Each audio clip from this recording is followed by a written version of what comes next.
The night my father's heart gave out, the lights on Linden Avenue flickered once and went dark like the neighborhood knew before I did. I was 28, his only daughter, and I thought I'd inherited a legacy of brick and blueprints. Turns out I'd inherited a lie. The people who called me family were quietly selling the homes my father built for veterans and single parents, and every forged signature had my name on it. I wasn't born a fighter, but some debts refused to stay buried. This is how I learned that revenge doesn't always burn, it rebuilds. Like, share, comment, and subscribe to us. We always appreciate the time you have with us. I grew up measuring life in porch lights.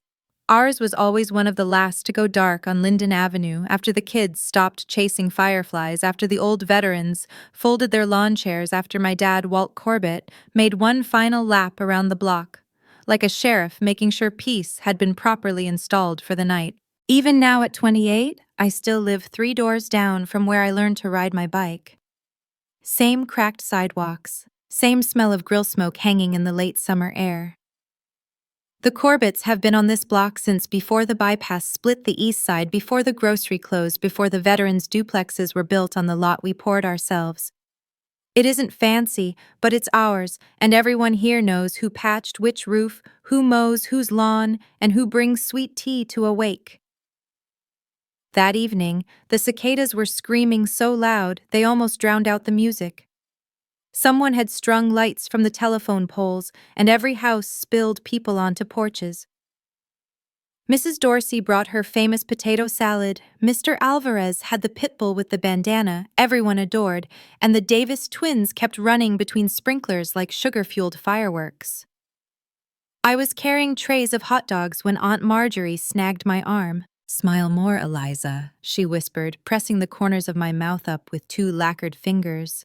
"You're representing the family." I smiled because it was easier than arguing.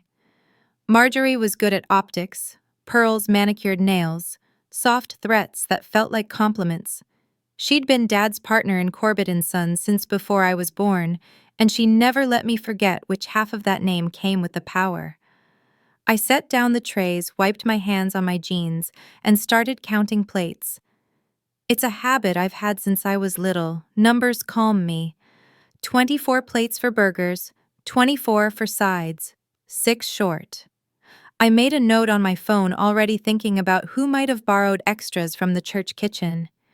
Dad always said, "You keep track of the little things, the big ones fall in line." Walt was holding court near the smoker-gray beard, catching the glow of string lights. "Family legacy," he declared, lifting his glass high. "That's what this all is, brick by brick, plate by plate, handshake by handshake." People cheered. Marjorie beamed like she'd written the speech. Noah Pierce, standing behind her in his Firehouse t-shirt, caught my eye and mouthed, "You counting again?" I grinned. He raised his beer. Dad motioned me over. "You've done good, kid," he said, voice gravelly from years of dust and cigarettes. "Better with numbers than I ever was." He dug into his pocket and pulled out an old brass keyring, heavy with history. "For when I'm not around to open up." "Don't talk like that." I laughed, but it came out thin. "I mean it." He dropped the keys into my palm. "You'll know what to do." I felt the weight of them. 4 old keys, dull from years of use. The biggest had Corbett Garage etched into it. Another smaller one had Linden stamped so faintly I had to tilt it to the light. "You're not going anywhere," I said. He coughed, then deep and ragged. The sound tore through the noise like a hinge snapping. People pretended not to notice, but I did. I always notice. He waved it off with a smile, but his hand trembled before it reached his drink again. Noah stepped beside me, smelling like smoke and clean sweat. "You still handling those duplex inspections?" he asked, nodding toward the row of houses Dad's company maintained for veterans and single parents. "Next week," I said. "You volunteering?" He grinned. "If you're there." I heard half the smoke detectors are vintage. Dad chuckled between coughs. "Those duplexes are solid.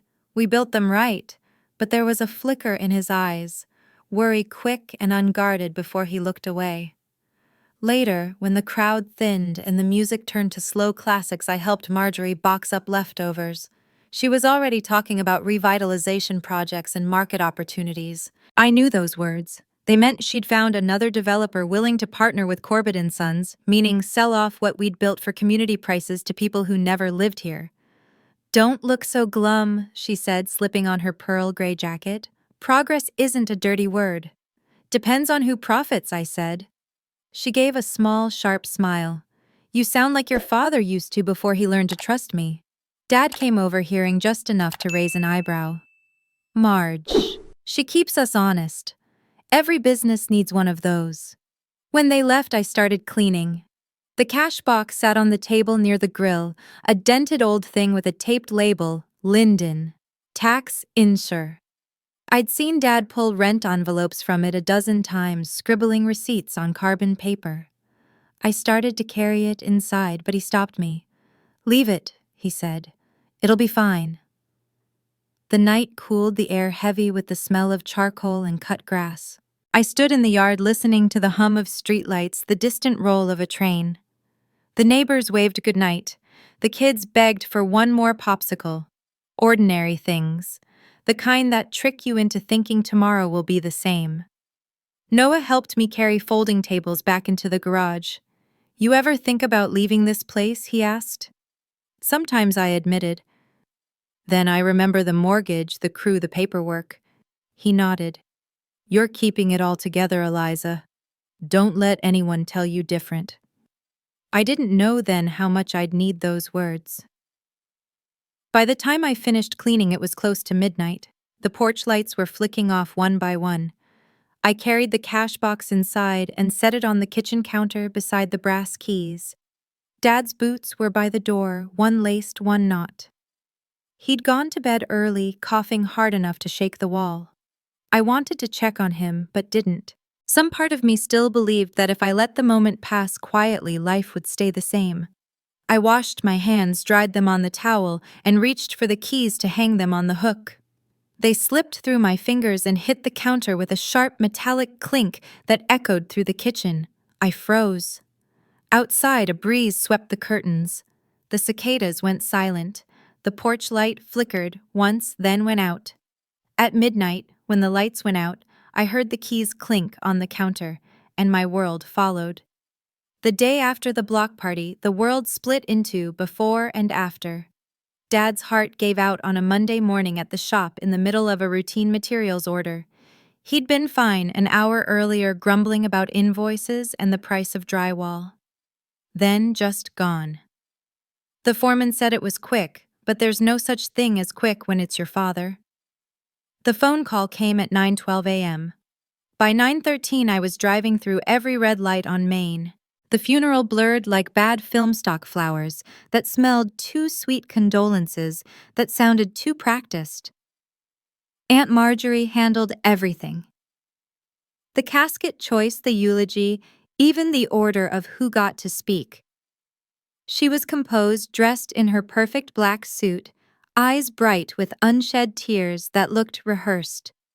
When I tried to thank people or answer questions about the company, she touched my arm and murmured, "Let's not burden them with details." I was still numb when Paul Ashby showed up. Paul had been Dad's attorney for years, the kind of man who smelled like mint and money, always carrying a folder he never seemed to open. At the reception, he cornered me near the buffet. "You'll want to come by the office this afternoon," he said. "There's paperwork to settle before probate." His tone was soft, but I heard the hurry underneath. By the time I reached the office, the lights were dim, the air conditioner humming like an insect. Marjorie and Paul sat in the conference room, the company's seal pressed on a stack of papers. "Routine procedure," Marjorie said, offering a pen. Paul smiled like a doctor before a shot. "Your father's estate requires temporary oversight until his holdings are inventoried." He named Marjorie as interim executive. I scanned the document, dense language, small print. "Temporary?" I asked. "Purely administrative," Paul said. "The business can't sit idle. You'll still have access to your salary and office space, of course." I didn't sign. Something in the phrasing, the word temporary stretched like taffy, set my nerves twitching. Marjorie signed for both of us, quick strokes, confident. "We'll take care of things, Eliza.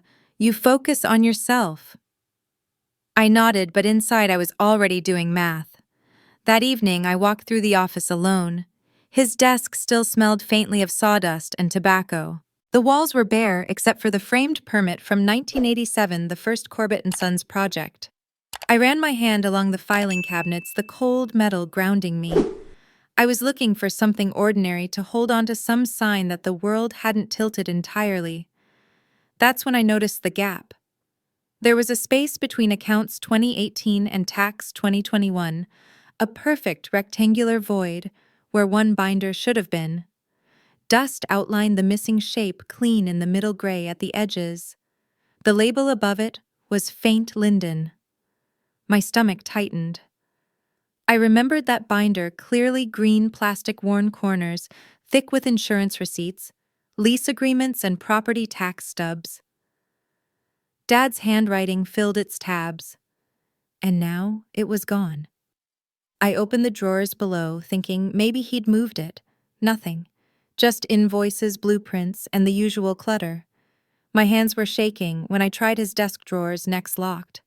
The brass keys in my purse rattled when I reached for them. The first key, labeled Corbett Garage, fit the top drawer. Inside, spare pens, a cracked calculator, and a half-empty roll of mints. The second key, smaller and unmarked, clicked in the bottom drawer, but only opened halfway. Something was blocking it. I knelt, flashlight from my phone trembling over the metal. Behind the hanging file rails, a faint seam caught the light. I pressed the panel, it gave a little, then popped open. Inside was a hidden compartment barely larger than a shoebox. There lay an unlabeled ledger, a USB drive, and a single folded note. My name on top, written in Dad's careful, blocky print. "If Marjorie pushes, follow the numbers, not the names. W." I sat there for a long moment, the fluorescent light flickering overhead. The words made no sense, and too much sense all at once. Marjorie had been pushing since the funeral decision's signatures control. She called it streamlining. I called it gutting. The ledger felt heavy for its size. Its leather cover was cracked, pages yellowed around the edges. No labels, no tabs, just columns of handwritten figures in Dad's neat hand. Every line had a date and amount, and an abbreviation, LTX Lynn's main rev. I flipped through the first few pages and realized they weren't expense logs, they were transfers. Outgoing payments, regular, precise, quarterly, but none of the routing codes matched our company accounts. The humming lights buzzed louder in my ears. I grabbed my laptop, plugged in the USB. It contained digital copies of tax returns, scanned deeds, and one spreadsheet titled Ledger Backup Bot XLSX. Each entry mirrored the book dates, sums, transaction IDs. All of them ended in the same 4 digits, 1879. I opened the company banking portal, typed the numbers in as a search term. A list popped up, immediately repeated ACH transfers to a trust account. The beneficiary was Linden Revive, LLC. I froze. That wasn't our company. The address was a P.O. box downtown. I felt heat rising behind my eyes. Dad wouldn't have moved the Linden funds. He called those duplexes his retirement heart. He once said the tenants reminded him what honest work looked like. So why were thousands flowing into a separate shell?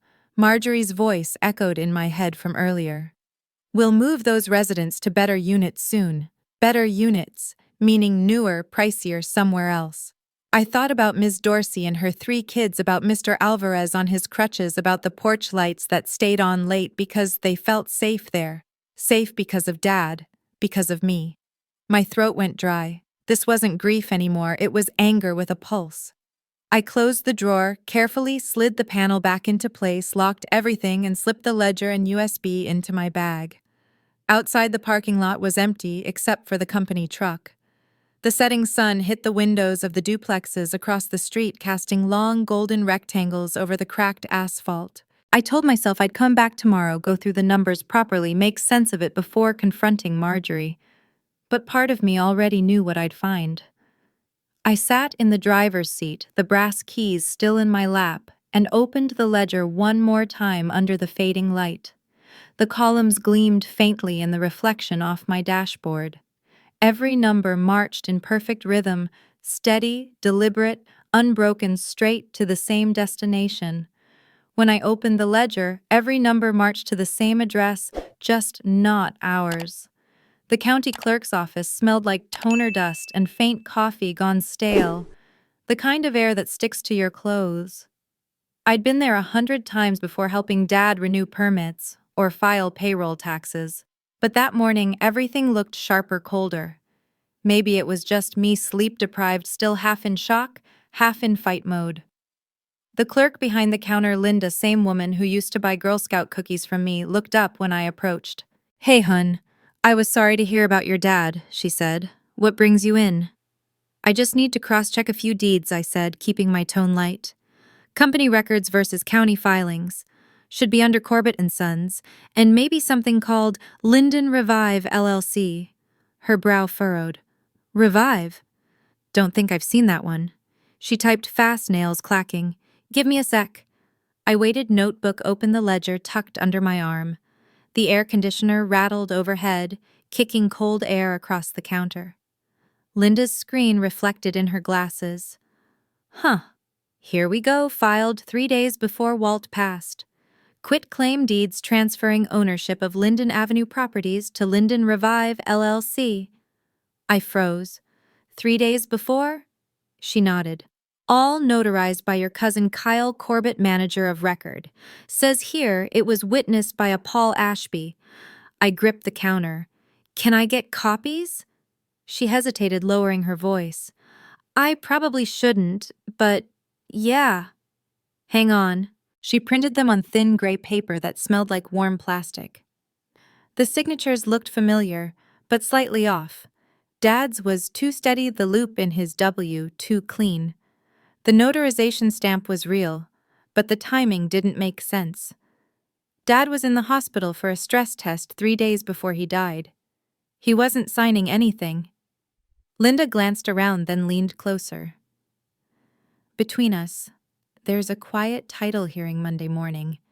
They're trying to finalize the transfer, wipe any conflicting claims. I stared at her. So if nobody contests it, then it sticks, she said. The new owner record becomes clean title. If that happens, whoever's living in those duplexes could be out once leases expire. No rent control, no appeals. My mouth went dry. Monday, I repeated. That gave me less than 72 hours. She handed me the copies and whispered, "Be careful, Eliza. Folks don't file things that fast unless they're in a hurry to bury something." Outside, the August sun hit like a wall. I walked 2 blocks to the library, my pulse pounding, the world narrowed to heat and paper edges digging into my palm. Inside, the air was cool and humming with fluorescent quiet. I found a corner desk, plugged in the USB I'd taken from Dad's drawer, and opened the folder marked Drafts. There were a dozen PDFs, deeds, transfer letters, notary templates, all unsigned. I clicked through until I found a file dated 3 days before the filed deeds, Linden Transfer Final.pdf. It was almost identical to the official version Linda had printed, except for one detail under signatory. The name wasn't my father's, it was typed, Walt Corbett pending. Someone had filled in his signature after. I scrolled further. There was another folder labeled Audio. One file. Time-stamped a week before Dad's death. I clicked play. Static first, then voices. Paul Ashby's smooth baritone. "Once it's through, we'll reconcile the books before probate." "The old man's paperwork's a mess anyway." Marjorie's crisp tone cut through. "Just make sure nothing traces back to payroll. Eliza's too sentimental to ask questions if we look busy." Then Kyle, my cousin, lazy drawl. "I'd know anywhere. We'll rename it, flip it, and call it Revitalization. City eats that word up. Marjorie again, lower this time, sharp as glass. And if she notices, Paul laughed. Eliza doesn't read what she signs. I paused the playback, staring at the screen. The words echoed in my chest like a nail gun. I replayed it 3 times to be sure. No mistake. They'd planned everything, transfers, shell company, narrative control, down to underestimating me. My fingers shook as I copied the audio onto my laptop and backed it up to cloud storage. If they were this confident, they'd buried more than one paper trail. I called Noah. He answered on the second ring, voice hoarse from a night shift. "Hey, you okay?" "No," I said. My voice came out brittle. "I found something. The Linden deeds. Marjorie, Kyle, and Paul signed them before Dad died.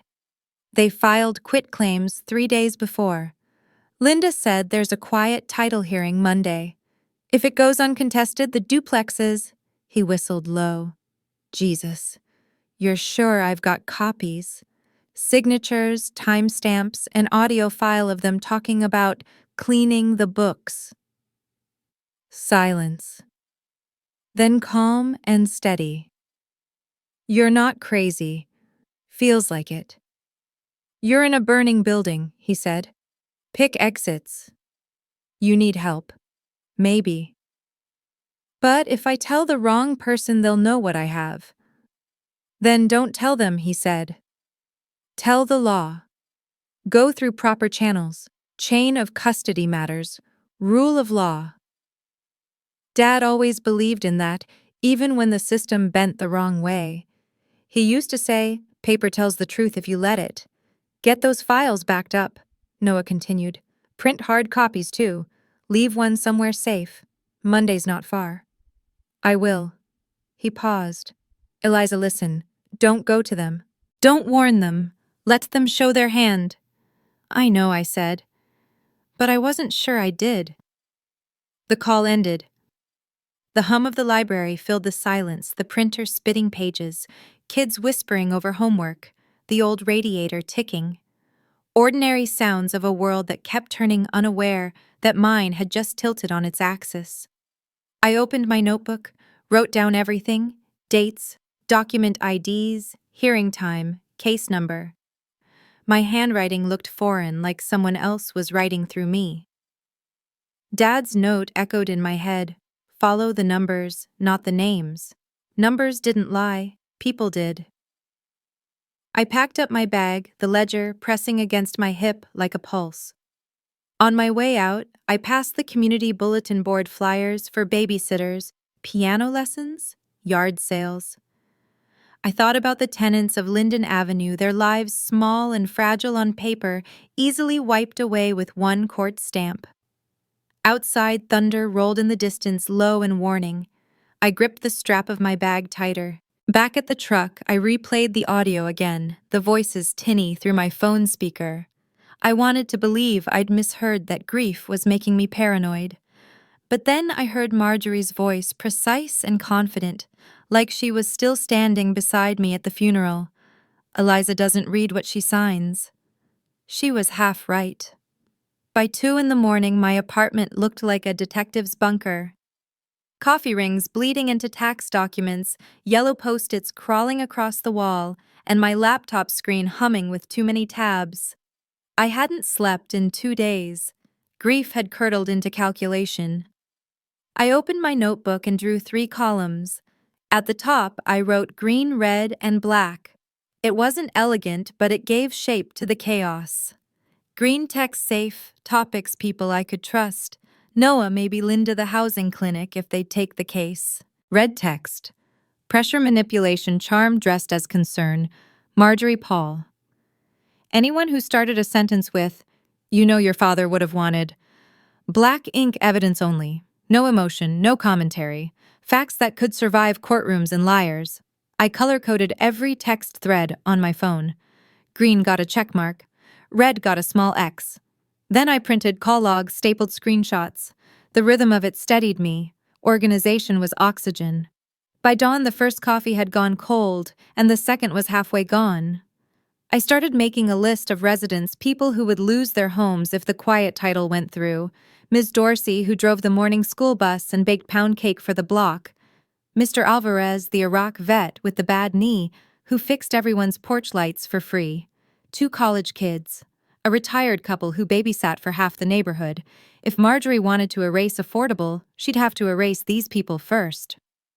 At 7 a.m., I grabbed my scanner app, threw the ledger into my bag, and walked the 3 blocks to Linden Avenue. The street was half awake, sprinklers ticking, dogs barking, the smell of toast through open windows. I knocked on Ms. Dorsey's door first. She opened it in her robe, surprise softening to recognition. "Eliza, honey. You look like you've been through it." "I have," I said, forcing a smile. "Can I ask you something weird?" Her brow furrowed. "Sure. Your lease. Do you have a copy?"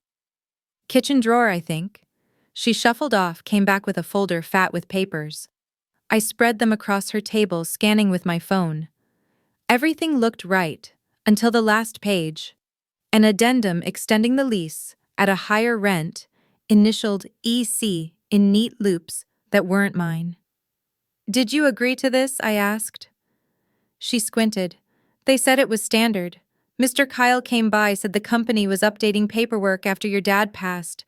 Did he watch you sign it?" "No. He said I could drop it off later." I felt something hot and electric crawl up my neck. "Don't sign anything else, okay? No matter what they say." Her lips pressed tight. "Are we in trouble, Eliza?" "Not if I can help it." Next was Mr. Alvarez. His unit smelled of coffee and motor oil. He sat on his couch, leg-braced, remote in hand. When I explained, he grunted, rummaged through a folder, and handed over his lease. Same addendum, same forged initials. "They said rent control was expiring," he muttered. "Didn't seem right, but I didn't want trouble." "You won't have trouble," I said, scanning the pages. "You'll have me." He looked at me for a long second, eyes tired, but kind. "Your dad would be proud you're fighting for this." That almost broke me. By afternoon, I'd collected 6 leases. 4 had fake initials. 1 had a missing witness signature replaced by a stamp that didn't match the notary file. It was a patterned, sloppy, confident fraud meant to rush a deal before anyone looked too close. Back home, I laid out the copies like a forensic map. My phone buzzed Paul Ashby. I hit record before answering. "Ohio's a one-party consent state. Dad drilled that into me after a subcontractor dispute." Eliza Paul said warmly, too warmly. "I was just thinking of you. How are you holding up?" "I've been better," I said flatly.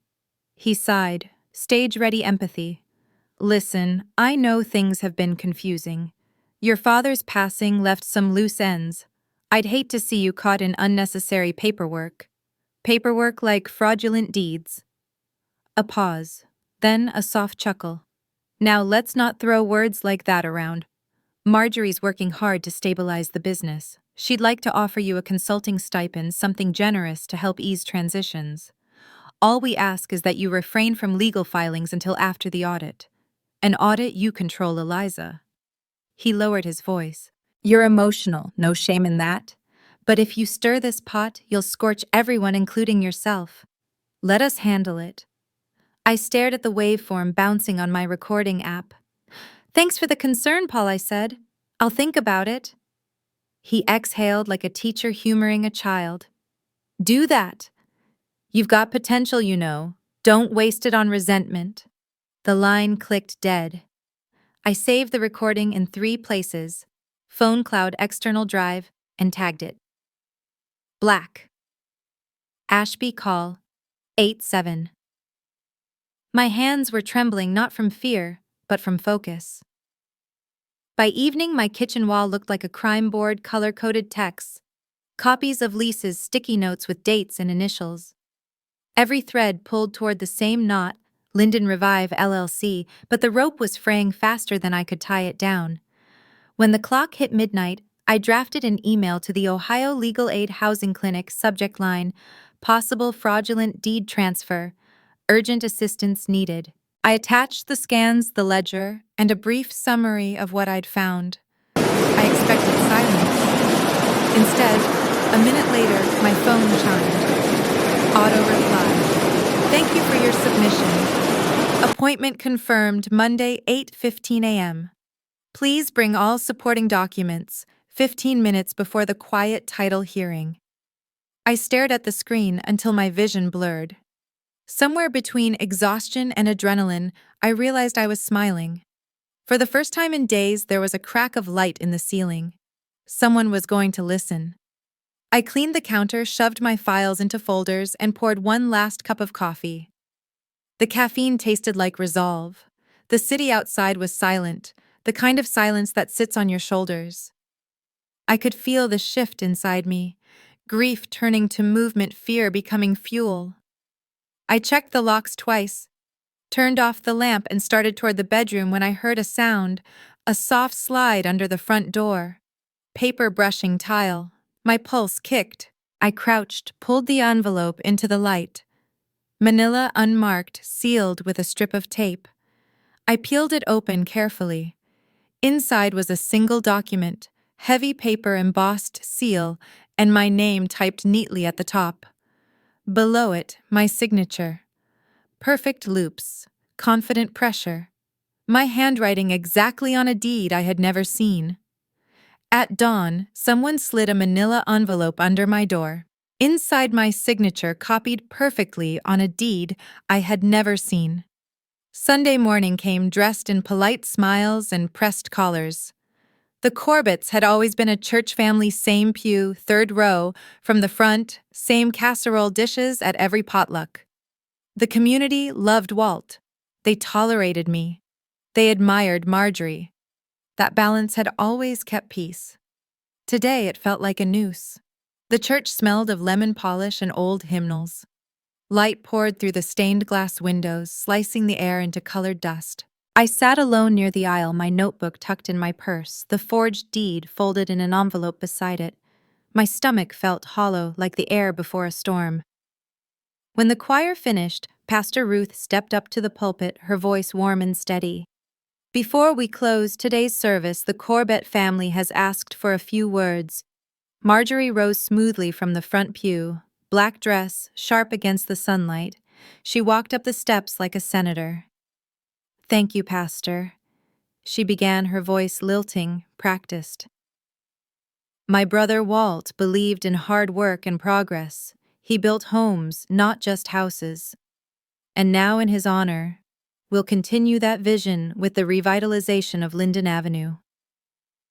She paused as murmurs rippled through the room. Revitalization, she repeated, smiling. New facades, updated amenities, safer streets.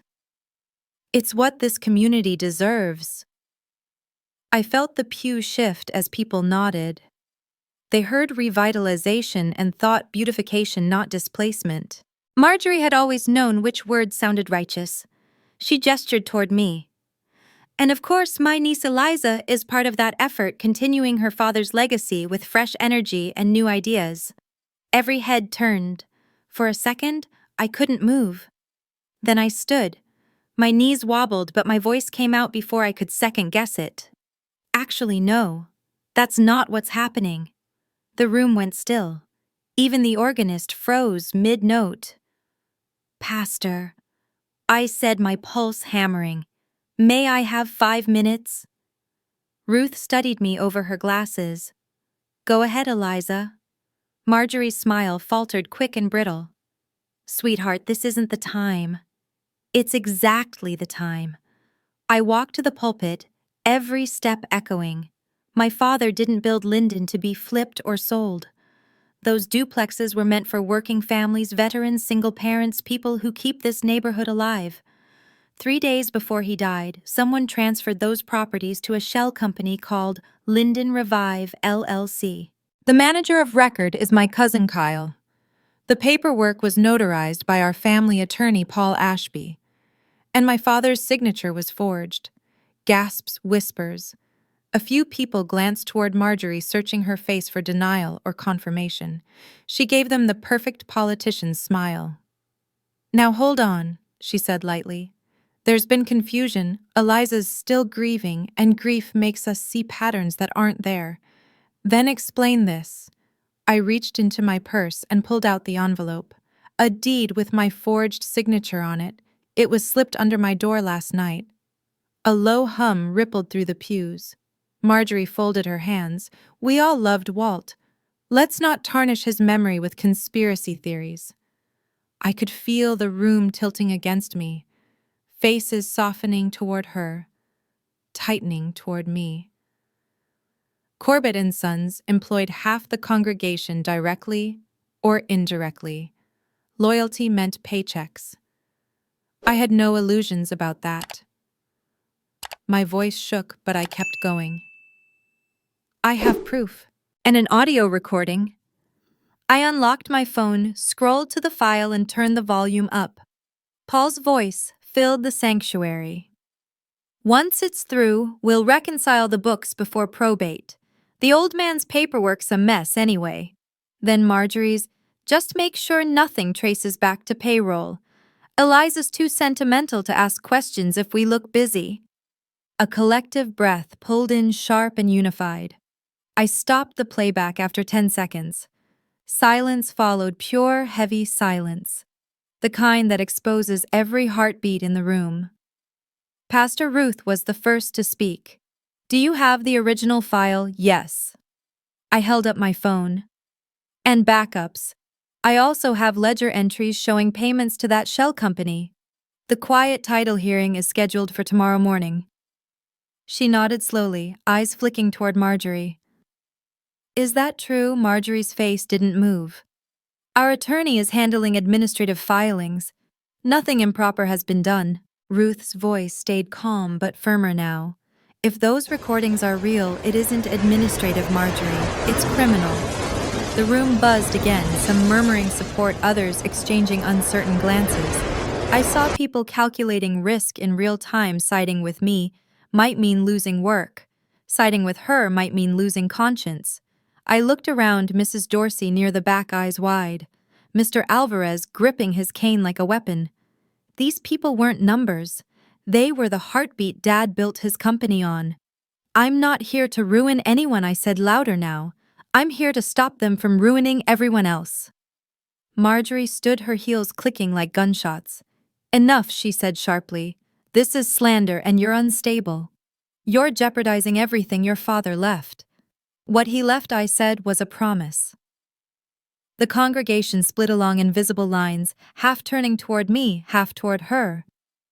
I felt my pulse in my fingertips. Fear tried to claw its way in, but something steadier held it back. Dad's voice, maybe, or Noah's words. You're in a burning building. Pick exits. I turned to Pastor Ruth. If you want proof, I'll give you copies right now. Ruth reached for the envelope. Let's see them. I handed her the forged deed and scrolled back to the audio file. She pressed play, listened in full this time, face unreadable. When it ended, she looked out over the room. I think we all need to pray for wisdom, she said finally. And I think in the meantime, this belongs with the county prosecutor. Marjorie's hand clenched around her purse strap. You don't understand the implications of this, Ruth. The optics I understand exactly, Ruth said. And so does everyone here. A murmur of agreement spread, hesitant but real. Someone whispered, she's right, and another echoed it. The tide had started to turn small but steady. I exhaled for the first time in what felt like hours. My hands were shaking, but not from fear anymore, from release. Then a slow clap broke the quiet. I turned. Kyle stood at the back of the sanctuary, leaning against the doorframe, grin wide and teeth white under the stained glass glow.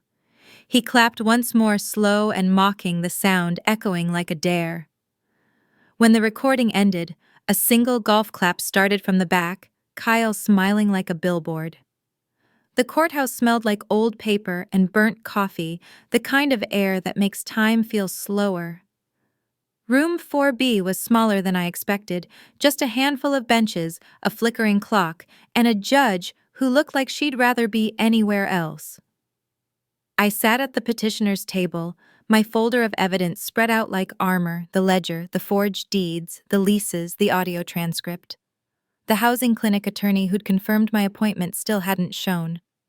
My stomach was a tight knot, but the fear had cooled into something harder resolve with teeth. Paul Ashby was already there, calm and pressed in his navy suit briefcase gleaming. Marjorie sat beside him, Pearl's perfect smile neutral. Kyle leaned against the back wall, hands in his pockets, radiating smug detachment. Their confidence felt rehearsed. Mine would have to be improvised.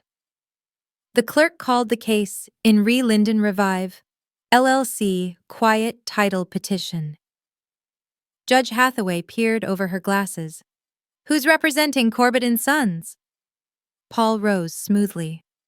Your Honor, I represent Linden Revive, LLC, the current title holder. And you, ma'am? The judge asked, looking at me. Eliza Mae Corbett, I said. Beneficiary and successor to my late father, Walter J. Corbett. Paul's lips twitched. Pro se, Your Honor. He murmured, a hint of pity. The judge nodded. Very well, proceed. Paul started with a smile meant for cameras. Your Honor, this is a straightforward petition. The properties in question, formerly under Corbett and Sons, were transferred to Linden Revive LLC prior to Mr. Corbett's passing. The goal was to prevent neighborhood blight and ensure market-rate dignity for the community. We're simply cleaning the title to avoid disputes. He made market-rate dignity sound like charity. My jaw tightened. When it was my turn, my voice wavered only on the first word. Your Honor, my father didn't authorize that transfer. These deeds were filed 3 days before his death. He was in the hospital that entire week. I can prove it. The judge raised an eyebrow. Go on. I slid the ledger forward. This book tracks my father's personal premium payments, insurance taxes, and maintenance for the Linden duplexes. These payments continued from his personal account until the week he died. If the properties were already transferred, he wouldn't have been paying out of pocket. Paul stood flipping through the ledger like he was humoring a child. Bookkeeping doesn't establish ownership, Your Honor. It's sentimental, not legal. I took a breath. Then let's talk about this. I held up the leases. Several tenants' agreements were altered with forged initials. Rent hikes, shortened terms. And this, I lifted the forged deed from the envelope, was slipped under my door 2 nights ago bearing my counterfeit signature. The judge frowned. That's a serious claim. Do you have corroboration? I nodded, unlocking my phone.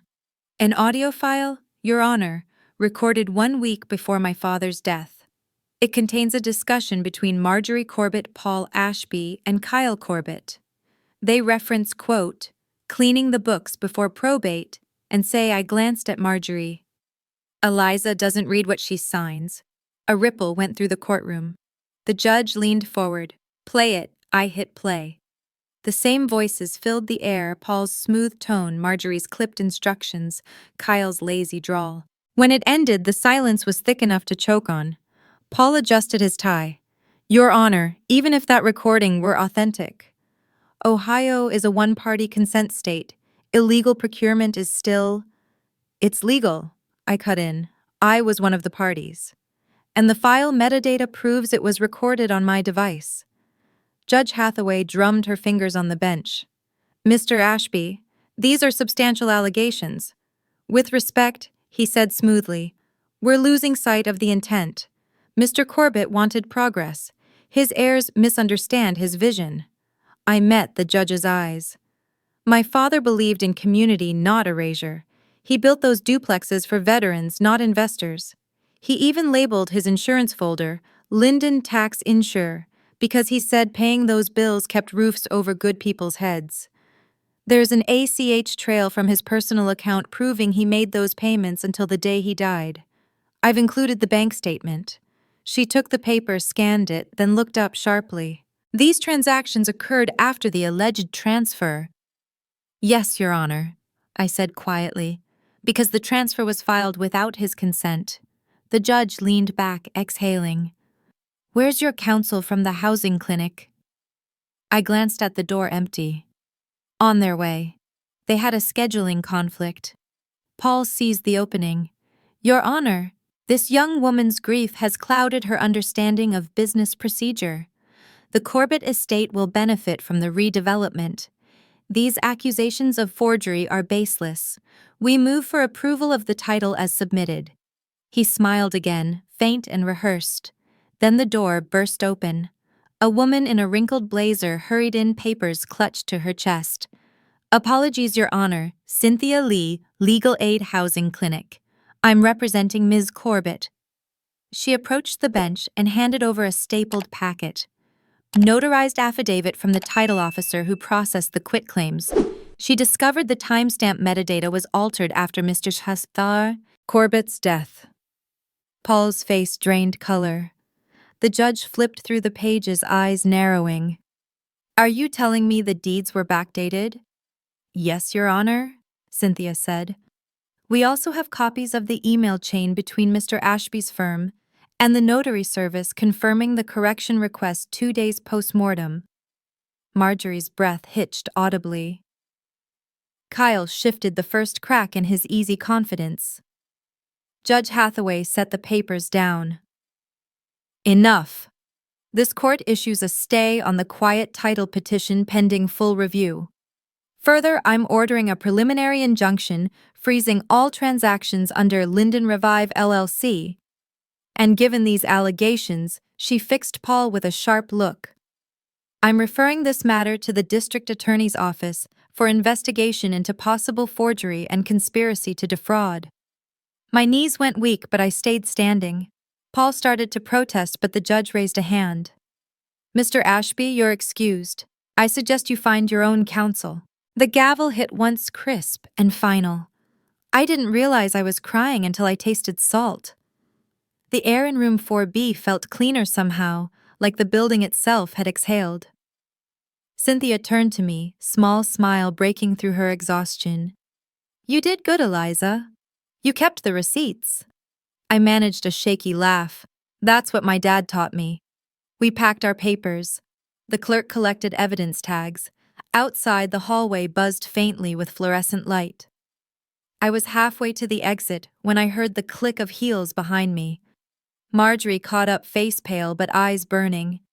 She leaned close enough for her perfume, sharp mint and lilac, to sting my throat. You think you've won? She whispered. You haven't met Winter. Her words hung in the air like frost as she turned away. Outside the courtroom, Marjorie leaned in so close I could smell mint and rage. She said, You think you've won? You haven't met Winter. By January, the cold had teeth. The kind that bit through gloves, through good intentions, through any illusion that justice would come without a price. The injunction froze Linden Revive, but the bank froze Corbett & Sons, along with it company lines, accounts, payroll. Every nail, every shovel, every paycheck hung in limbo, while investigators sifted through paperwork that used to be my father's pride. Crews started calling me by the second week. Eliza, we got bills. Eliza, rent's due. Eliza, my kid's sick. I didn't blame them. Half the men had worked with my dad since before I could drive. They didn't deserve to starve for someone else's fraud. So I did the only thing that felt right. I emptied my savings. $12,000 gone in one wire transfer, enough to cover a week's payroll for the Linden maintenance team. I wrote it out line by line, names, hours, rates, just like Dad used to. My hands shook when I signed the checks, not from fear, but from the weight of it. When the foreman came by to pick them up, he hesitated at the door. You don't have to do this, Eliza, he said quietly. Yes, I do. He nodded once. Then we'll make it count. That week, the community filled the gaps. Pastor Ruth opened the church pantry for families short on groceries. Kids who lived in the duplexes packed boxes of canned goods like they were volunteering for something noble, not survival. Noah organized a weekend pipe wrap to keep the units from freezing. He showed up with a truck full of insulation space heaters and coffee thermoses that steamed like hope. Still playing hero, I teased when I saw him kneeling in slush duct tape around his wrist. Only when you ask nicely, he said, grinning. We worked until our breath turned white and our fingers went numb. The air smelled like wet metal and exhaustion. Every door we opened revealed the same stubborn truth: these homes were fragile but alive. I kept thinking of Dad patching leaks in the rain, muttering, "Nothing that holds people should ever rot on your watch." Sunday evening after the crew left, Noah lingered while I sorted inspection forms in the back of my truck. "You should rest," he said. "I'll rest when they stop scheming." He leaned against the tailgate. "You think they're done?" I didn't answer, because part of me knew they weren't. 2 days later, proof arrived. I was reviewing invoices when I noticed a purchase order in Kyle's name for door assemblies, model A52 FR, non-rated. Cheaper, lighter, and completely useless in a fire. The same shipment was billed to one of his new renovation projects across town. But the delivery address, Linden. I stared at the screen, heat rising behind my eyes. Replacing fire-rated doors in units housing veterans and single parents wasn't just fraud, it was lethal cost-cutting. I called Noah immediately. "Meet me at Linden in 10. We went unit by unit, flashlight beams slicing through the cold air. At first, everything looked fine: metal frames, manufacturer plates intact. Then we hit Unit 3B. The door felt lighter than it should. Noah pressed on the seam and it flexed under his palm. The tag was a fake printed sticker over particle board. "God," I whispered, "he actually swapped them." "2 of them at least," Noah said. "And if he replaced these, there are probably more waiting in storage." I snapped photos, logged serial numbers, and bagged one of the stickers as evidence. My phone buzzed with an email alert, Kyle's name in the subject line. He'd sent a company-wide notice claiming temporary supply substitutions due to backorder delays. A lie written like a memo from the desk of Satan. "Don't confront him," Noah said. "I'm not." I forwarded the photos and email chain to the city inspector's office with a short note. "Possible violation of fire code and safety standards. Immediate risk to tenants." By morning, 2 white trucks from the building department were parked outside the Linden site. Inspectors in orange vests walked the property while I waited on the sidewalk, heart thudding. Within an hour, they'd confirmed it: unauthorized replacements, safety codes, breached permits, falsified. When they posted the red "stop work" notices on Kyle's side projects, the sound of the stapler hitting plywood felt like music. Kyle showed up just in time to see the signs go up, his jaw-clenched hands buried in his coat pockets. "You think this wins you points?" he sneered. "No," I said. "It wins them time." I nodded toward the tenants watching from their porches. "And that's worth everything." He leaned close. "You're going to regret this." "I already do," I said, "just not the way you mean." That night, the temperature dropped below freezing. My apartment's heater coughed and wheezed until the flame died, leaving only the sound of the wind pressing against the windows. I pulled on a sweater, brewed stale coffee, and sat at the kitchen table surrounded by ledgers and invoices, trying to feel useful instead of afraid. I thought about everything we'd done, how the injunction had saved the duplexes, for now, how the church had fed families through the cold, how Noah had stayed long after he should have gone home. We were holding the line, even if it was fraying. Then a noise shattered the quiet. Glass exploding.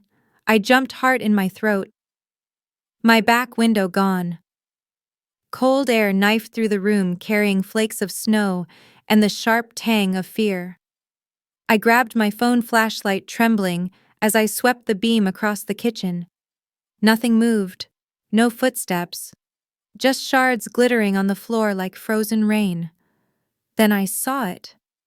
On the table beside my coffee mug and the ledger lay a small object, metal, cold, deliberate. A door hinge. Fire-rated, just like the ones from Linden. I stared at it until my vision blurred. It wasn't just a warning. It was a message written in hardware: "Stop meddling, or we'll burn it all down." I backed away slowly, phone shaking in my hand, every nerve screaming to call Noah, to call anyone. But I didn't move. I just stood there watching the hinge catch the streetlight like a mirror. That night, someone smashed my back window. On the kitchen table, a single fire door hinge lay like a threat. The local newspaper office looked like a relic from another century.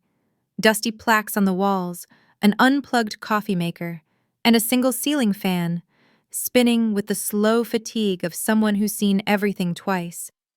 The front desk clerk waved me toward the back, where a man with silver hair sat behind a mountain of manila folders peering over reading glasses. "Tom Brewer," he said when I introduced myself. His voice was gravel wrapped in caffeine. "You said you've got something about Corbett and Sons." I nodded, setting my bag on his desk. "Something, yes. And someone." He raised an eyebrow. That's the kind of sentence that gets my attention.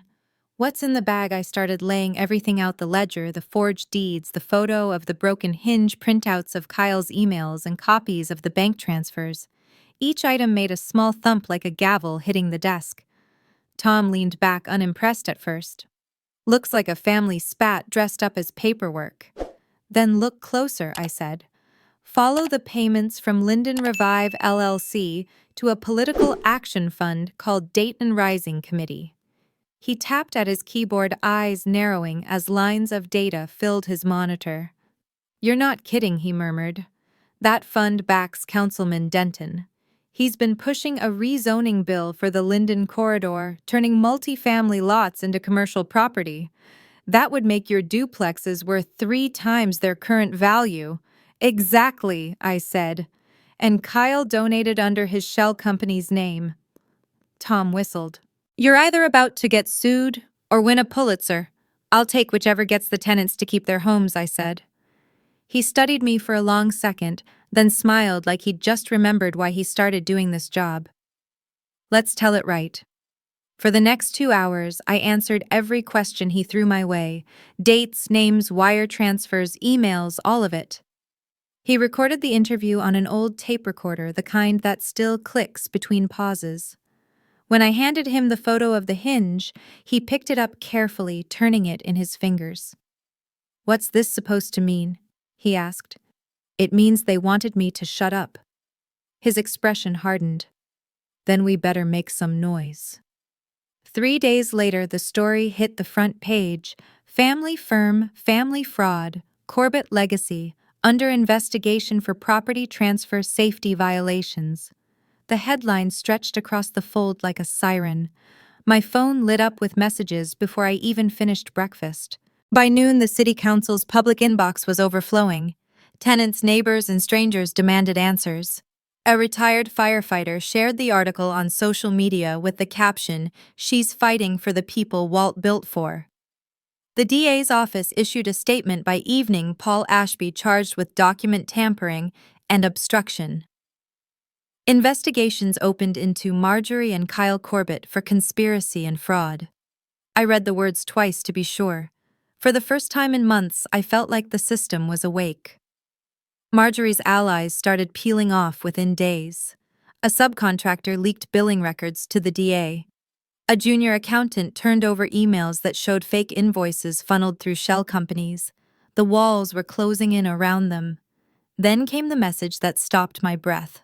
From Foreman Dalton at Corbett Anson's, com subject storage unit 219B, Eliza. "You didn't hear this from me. There's a unit under Walt's old account at Riverbend Storage paid up through the end of the year. Found it while doing audit cleanup. Might be what you're looking for." D. I drove out that night, the road slick with melted snow and neon reflections. The storage facility sat under the overpass, rows of corrugated metal doors painted a dull green. Unit 218B opened with a reluctant groan. Inside, the air smelled like dust and engine oil. Stacks of boxes lined the walls, each labeled in my father's handwriting: Linden Original Trust Docs, Taxes, Lease Copies. I opened the first box and froze. Inside were thick binders sealed in plastic sleeves. The top one read, "Linden Trust Agreement, 1998. Walt's signature glowed faintly under the flashlight beam. I flipped through the pages, legal text dense as concrete but clear in its intent. My father had created a trust placing ownership of the Linden duplexes into a community fund. Successor trustee Eliza M. Corbett. Halfway down the page was a clause that stole my breath. "All properties under this trust shall remain affordable, and accessible to working families and veterans. Under no condition may the properties be sold or redeveloped for private gain. I sank onto the floor, papers spread around me like a storm. He hadn't just built houses, he'd built protection one the rest of them had tried to bury. At the bottom of the stack was a folder labeled personal. Inside were handwritten notes, drafts of letters, receipts for tax payments, and one last document, a notarized addendum from 2 years ago. It reaffirmed the mission clause and appointed me as trustee effective upon his death. Tears blurred the ink. For all the secrecy, he'd still trusted me to finish what he started. I packed everything carefully back into the box, heart hammering. Tomorrow I'd deliver copies to the DA and the housing clinic. But tonight, sitting cross-legged on the cold concrete floor, I let myself breathe for the first time since this began. The phone buzzed. A text from Noah. "You did it. They can't hide forever." I typed back. "We're not done yet." I found Dad's trust papers. He replied with a single word. "Proud."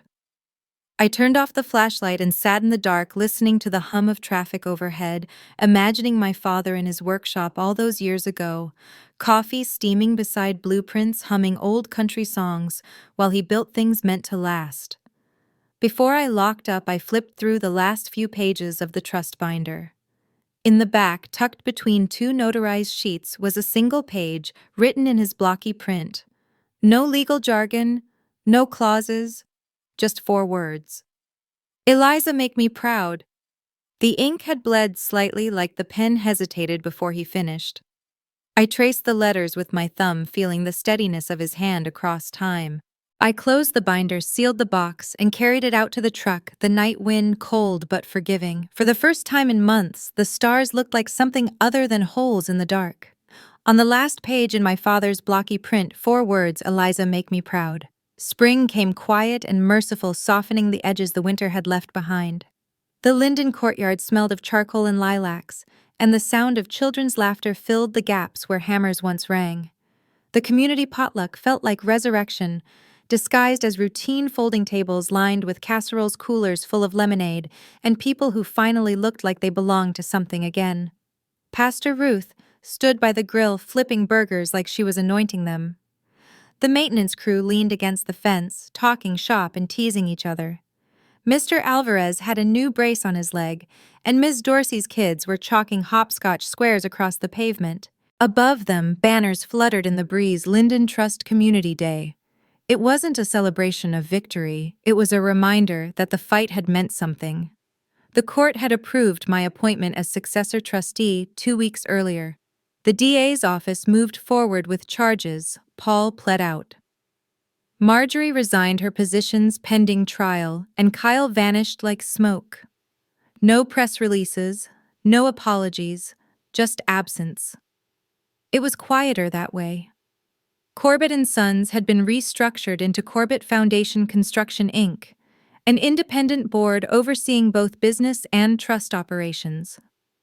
Transparency became policy. Salaries were posted. Books opened monthly. Every contractor signed a fair wage clause. When the motion passed at the first board meeting, the foreman Dalton, the one who'd tipped me off about the storage unit, clapped once and said, "Walt would have liked this." I nodded because I knew he was right. At the potluck, I found a spot on the edge of the crowd and looked around at the faces, the tenants, the crew, the families who'd nearly lost their homes. They weren't cheering, they were simply living. And that, I realized, was the point. Justice didn't need fireworks. Sometimes it just needed people eating potato salad in peace.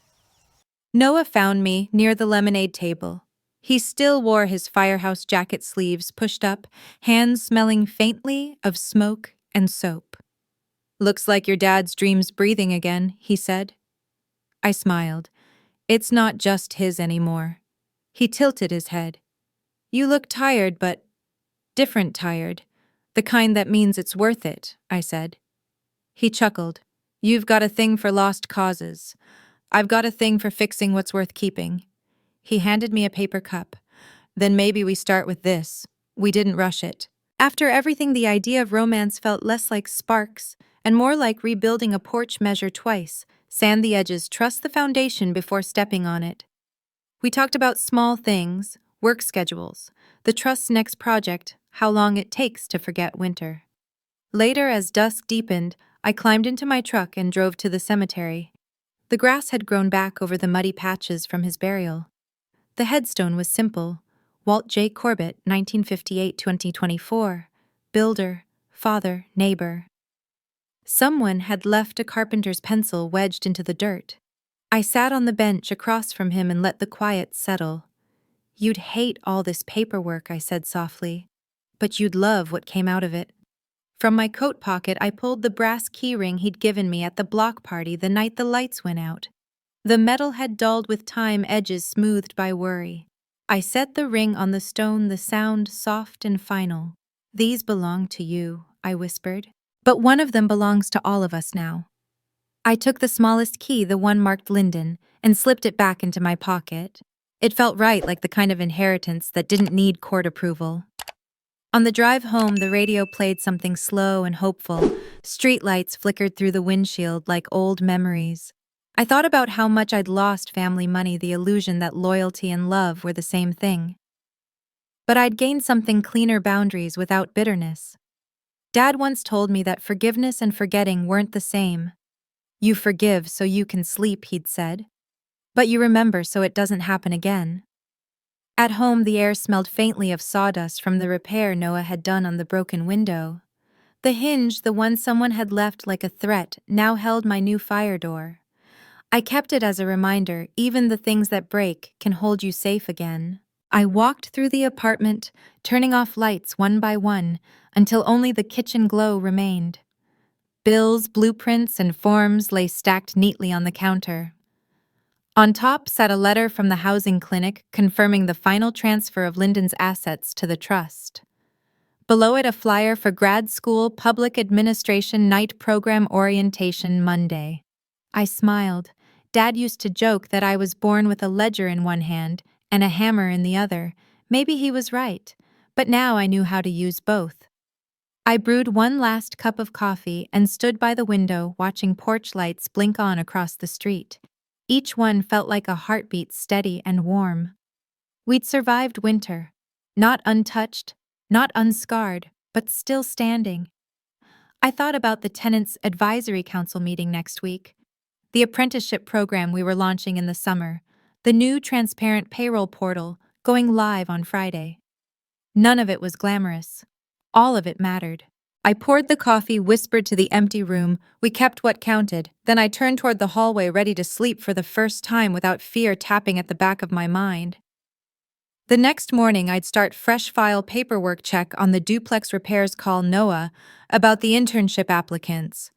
But before that, I let myself stand still, the sound of the city washing through the half-open window. Peace felt strange, earned. When I finally set my cup down, the clock read midnight. I was halfway to turning out the kitchen light when I heard a soft shuffle against the door. Paper brushing wood. A familiar sound. I froze.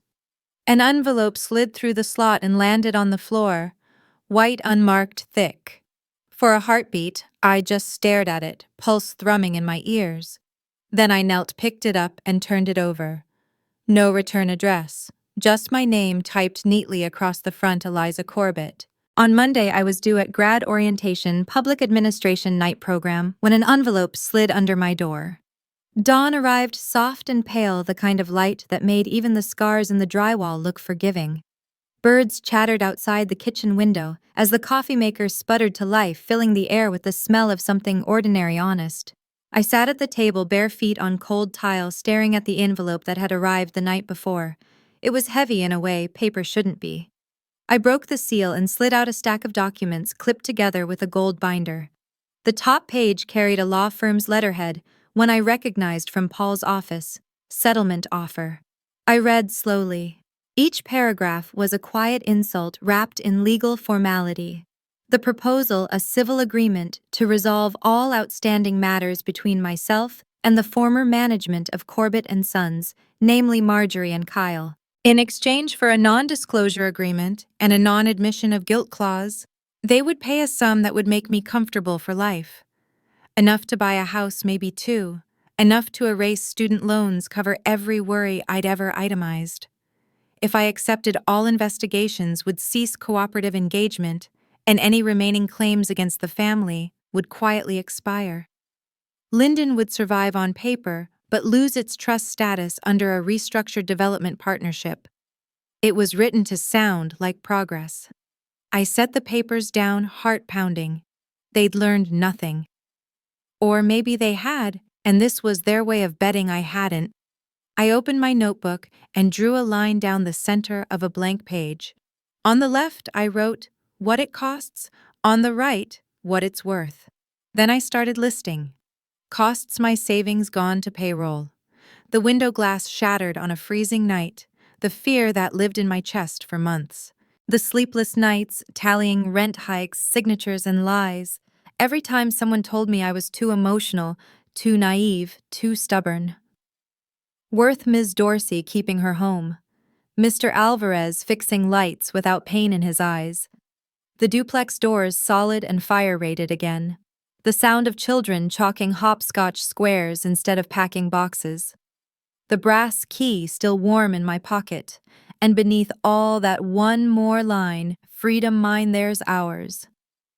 I stared at the list until the ink bled slightly from the pressure of the pen. Then I flipped to a new page and started drafting my reply. To whom it may concern, I decline your offer in full. Linden was not built for sale, and neither was my silence. Please consider this my formal notice that I will forward all materials you've provided to the District Attorney's Office for inclusion in the ongoing investigation. Sincerely, Eliza Mae Corbett. I signed it slowly, pressing each letter into permanence. Then I scanned the pages, attached them to an email addressed to the DA's investigator, and CC'd the housing clinic. Before I hit send, I attached one final note at the bottom. P.S. You forgot to itemize the human cost. I didn't. I pressed send and felt something uncoil in my chest, a long, quiet exhale of release. The coffee had gone cold, but I drank it anyway. The bitterness felt honest grounding. By mid-morning, I'd already made a call to the local community foundation. The man on the other end had a voice like gravel and patience. You want to start a fund? He asked. Yes, I said. Half from me, half from matching donors if we can get them, for tenants' legal defense and skilled trade scholarships. We'll call it the Walt Corbett Fund. There was a pause. You know, people usually wait a few years before they do something like that. I don't have a few years, I said, but I've got receipts. He chuckled softly. That'll do. By noon, the donation was processed, the paperwork signed, and a press release scheduled for next week. The figure I gave matched the settlement down to the cent. I wanted that money to serve what they'd tried to destroy. When the transfer confirmation arrived, I closed my laptop and looked around my kitchen. The hinge that had once been left as a warning now sat on a small shelf above the sink, polished and harmless.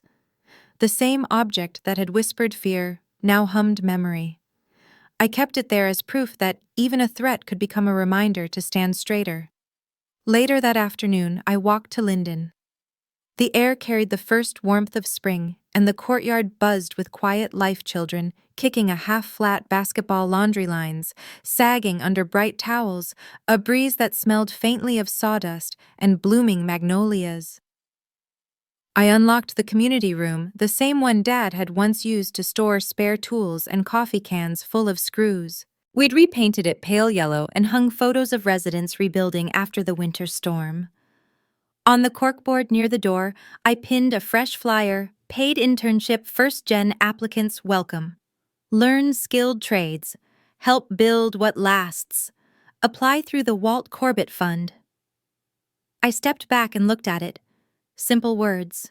Real ones. Through the window, I saw Noah and Mr. Alvarez arguing good-naturedly about baseball stats. Ms. Dorsey sat nearby with a plate of cookies, pretending not to listen, but laughing every few minutes.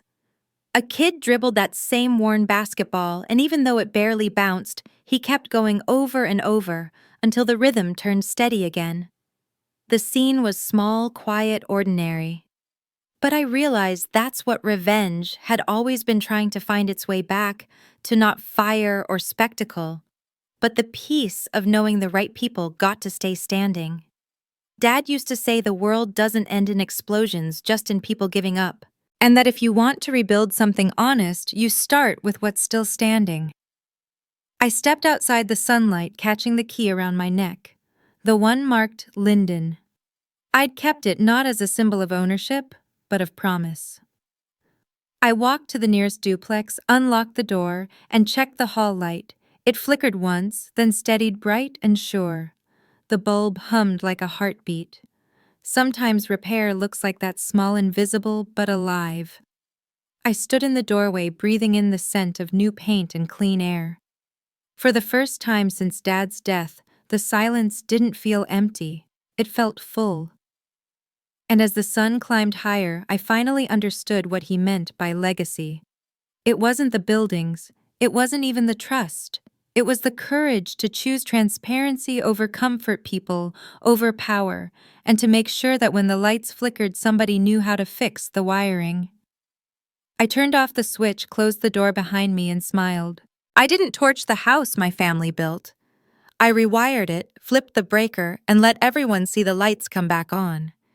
As the light settled over Linden, Eliza finally exhaled, the kind of breath that comes when a fight ends and something better begins. Her story wasn't about destruction, it was about rebuilding what others tried to erase.